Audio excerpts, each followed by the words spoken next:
বিগত আমলে এমন ব্যক্তিকে বাইতুল মুকাররমের খতিব বানানো হয়েছিল যিনি সেই দলের এমপি পদপ্রার্থী ছিলেন। তার নামাজ পড়ানোকে কেন্দ্র করে আজ বাইতুল মুকাররমে মারামারির ঘটনা ঘটেছে। এই জাতীয় মসজিদে জোর করে খতিব হওয়া কি ইসলাম সমর্থন করে? ইন্না লিল্লাহ। নতুন সংবাদ, বাইতুল মুকাররমে যদি আজকে জুমার সময় মারামারি হয়ে থাকে, আমরা জানি না কি ঘটেছে, প্রশ্নকর্তা যদি নিশ্চিত হয়ে থাকে, যদি এরকম ঘটনা ঘটে থাকে, তাহলে এটা হবে আমাদের জন্য খুবই লজ্জাজনক এবং খুবই দুঃখজনক একটি ব্যাপার। যারাই এখানে মারামারির পরিবেশ তৈরি করেছে তারাই ইসলামী দৃষ্টিকোণ থেকে মসজিদের সম্মানহানি করেছে, মসজিদের মর্যাদা নষ্ট করেছে। যদি কোনো ব্যক্তি ইমাম নিযুক্ত হন তাহলে সেক্ষেত্রে তার নিজের যে ইমেজ, এটাকে পরিষ্কার রাখার দায়িত্ব তার। কারণ ইমাম এমন ব্যক্তি যাকে সবাই অনুসরণ করবে, অনুকরণ করবে। বিধায় কোনো ইমাম যদি নিজের কর্মকাণ্ডের কারণে তিনি বিতর্কিত হয়ে যান, তাহলে সেক্ষেত্রে সেই ইমামের কর্তব্য হয়ে যায় নিজে থেকে সরে যাওয়া। যে কোনো মসজিদের জন্য প্রযোজ্য। হ্যাঁ, অহেতুক বিতর্ক সৃষ্টি করছেন সেটা এক জিনিস, কিন্তু আপনার মুসল্লিদের মেজরিটি আপনাকে চায় না, এরকম জায়গায় জোর করে ইমামতি করা শরিয়াত দৃষ্টিকোণ থেকে জায়েজ নাই। নবী করিম সাল্লাল্লাহু আলাইহি সাল্লাম সেই ব্যক্তির সমালোচনা করেছেন বা সেই কাজটাকে তিনি নিন্দা হিসাবে উল্লেখ করেছেন, হাদিসে আখ্যায়িত করেছেন।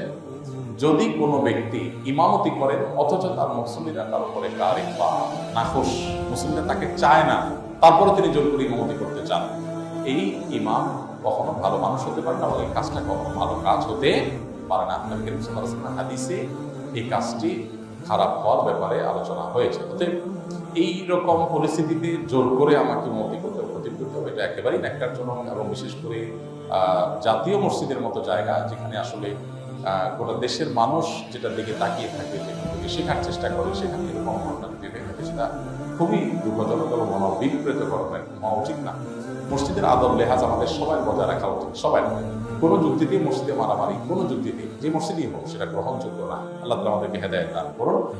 আর ইমাম সাহেব, খতিব সাহেব হিসাবে যারাই দায়িত্বপ্রাপ্ত হবেন তারা বিতর্কের ঊর্ধ্বে থাকার চেষ্টা করবেন। হ্যাঁ, মানুষ হিসাবে কেউ বিতর্কের ঊর্ধ্বে উঠে যাবেন না, ভুল আমাদের হতে পারে, কিন্তু যদি মেজরিটি মানুষের কাছে আমি বিতর্কিত হয়ে যাই বা মেজরিটি মানুষ যদি আমাকে না চায়, তাহলে সেক্ষেত্রে আসলে জবরদস্তি সেখানে জায়গা বা চেয়ার দখল করা বা ইমামতির জায়গা দখল করে রাখা, এটা একেবারে অযৌক্তিক। মসজিদের সম্মানার্থেই, আল্লাহর ঘরের সম্মানার্থে, দিনের প্রতি শ্রদ্ধার জায়গা থেকে আমাদের এই সমস্ত ক্ষেত্রে দায়িত্বশীল হওয়া উচিত। কি ঘটেছে সেখানে আমরা পুরোপুরি যদিও জানি না, কিন্তু যদি বাইতুল মুকাররমের কোনো ঘটনা ঘটে থাকে আজ, সেটা হবে আমাদের জন্য খুবই লজ্জাজনক এবং দুঃখজনক একটি ঘটনা।